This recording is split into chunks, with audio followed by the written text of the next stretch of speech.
तीनों हज़रात, क्या डॉक्टर मुबशिर हसन का तज़किया दुरुस्त के जरदारी साहब को अदालत के जरिए फारिग करवा के गिलानी साहब आखिरी कहका लगाने की कोशिश करेंगे, या जरदारी साहब भी सारा निजाम अपने साथ ले जाएंगे आखिरी कहका बुलंद करते?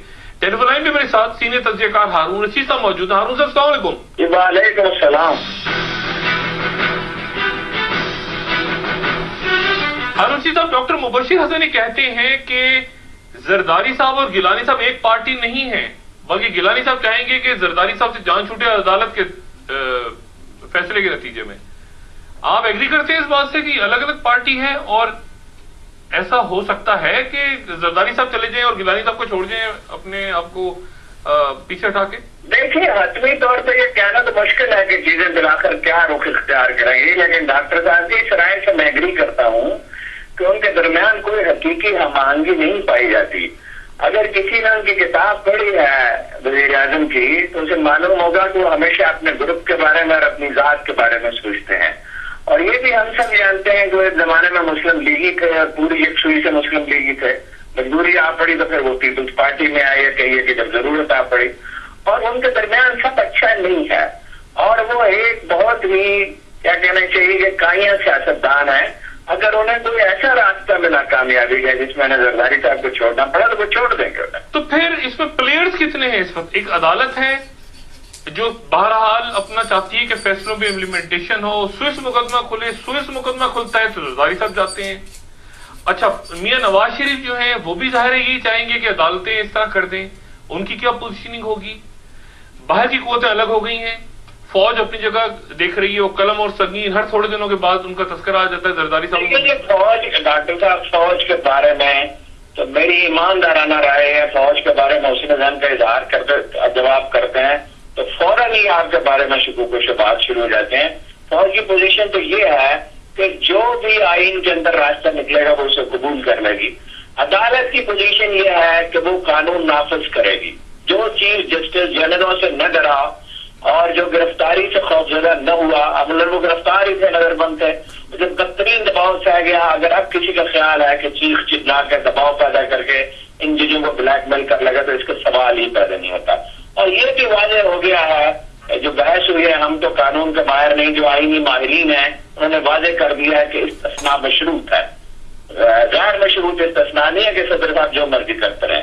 अदालत की पोजीशन ये, पीपल्स पार्टी हर हाल में इख्तियार बचाना चाहती है, उसमें तर्स के जज्बात भी वो पैदा करती है, दबाव भी पैदा करती है, बाहर से कुछ लोगों की भी जरा सी तायद उन्होंने हासिल कर लिया। अलबत्ता नवाज शरीफ साहब मखमसे में है, कोई फैसला उन्होंने नहीं किया। वो चाहते हैं कि अगर अदालत उन्हें निकाल दे या पब्लिक प्रेशर हो जाए मिड टर्म इलेक्शन के लिए तो इख्तियार पके हुए फल की तरह उनकी गोद में आ गए।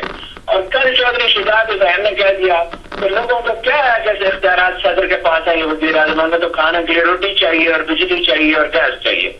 अब आप देखिए कि कैसा खौफ इनके अंदर, इन सब प्लेयर्स के अंदर है। यानी नवाज शरीफ साहब आखिर ये भी तो सोचते हैं ना कि अगर जरदारी की नाजायज दौलत सामने आती है और इस पर वो सजा पाते हैं तो कल उनकी बारी है, और यही बात चौधरी शुजात हुसैन भी सोचते हैं।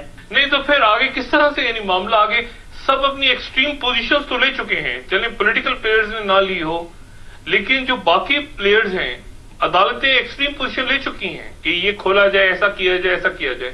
वो एक जगह खड़ी हैं, जरदारी साहब एक जगह खड़े हैं, एनआरओ खत्म हो चुका, मतलब सब एक्सट्रीम। अब ये कितनी देर ऐसे रह सकता है मामला? कोई मुफाहमत भी दरमियान में नहीं हो रही, कोई शटल डिप्लोमेसी भी नहीं हो रही, सब दूर दूर कोने पे खड़े हैं। जाहिर है डॉक्टर साहब बहुत देर तो नहीं रह सकता। जब इतने फरीक हों और मामला ये यानी इस तरह तकसीम हो गई हो और इख्तलाफ हो और तनाजा हो तो कोई शक्ल तो उसको इख्तियार करनी होती है। उसमें सबसे कमजोर फरीक अगर आप देखें तो जरदारी साहब है, इसलिए कि खुद पीपल्स पार्टी के अंदर उनकी हमायत गिरती जा रही है और उनका वर्कर बरूकार आने के लिए तैयार नहीं है। खुद सिंध के अंदर उनकी मकबूलियत गिरी है जिसका फायदा कौम परस्तों को हो रहा है। वो मीडिया से मुतसादम है, वो अपोजिशन से मुतसादम है, वो फौज से मुतसादम है, इनफैक्ट वो कौमी मसाइल हल न करके कौम से मुतसादम है। इसलिए ज्यादा खतरा उन्हीं को दरपेश है। लेकिन बाकी प्लेयर्स भी जो हैं उनके मामला भी आप देख लीजिए कि नवाज शरीफ साहब ने अपने दामाद के भाई को टिकट दे दिया और उसका नतीजा आपने देख लिया।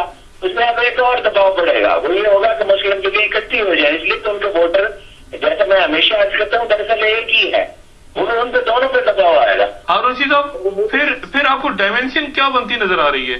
यानी गिलानी साहब इंतजार करेंगे जरदारी साहब पे फैसला आ जाए अदालत का, नवाज शरीफ साहब भी ये इंतजार करेंगे, फौज पीछे हट के देखती रहेगी मामलात को, और यानी ये इस तरह चलेगा मामला आगे? ये इंतजार तो लोग करेंगे, लेकिन सियासत में महज इंतजार तो नहीं होता। जिसको वार करने का मौका मिलेगा वो वार भी करेगा।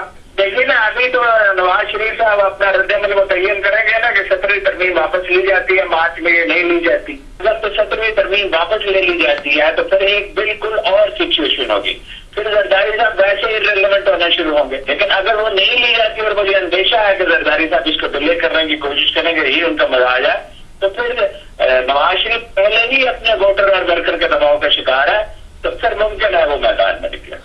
हारून रशीद साहब बहुत शुक्रिया, इंशाल्लाह आपसे बात होती रहेगी। खवातीन हज़रात, हारून रशीद साहब का ख्याल ये कि तमाम सियासी कुव्वतों बशमूल मुस्लिम लीग नवाज और चौधरी साहिबान, उन्हें डर है कि अगर जरदारी साहब इस तरह गए तो अगला नंबर उनका भी हो सकता है। लेकिन उन्होंने ये भी कहा कि मामला इस तरह तूल भी नहीं पकड़ सकता, तो फिर आखिरी कहका कौन लगाएगा? Who will have the last laugh? एक वक्फे के बाद साबिक सीनियर ब्यूरोक्रेट रोहिदा खान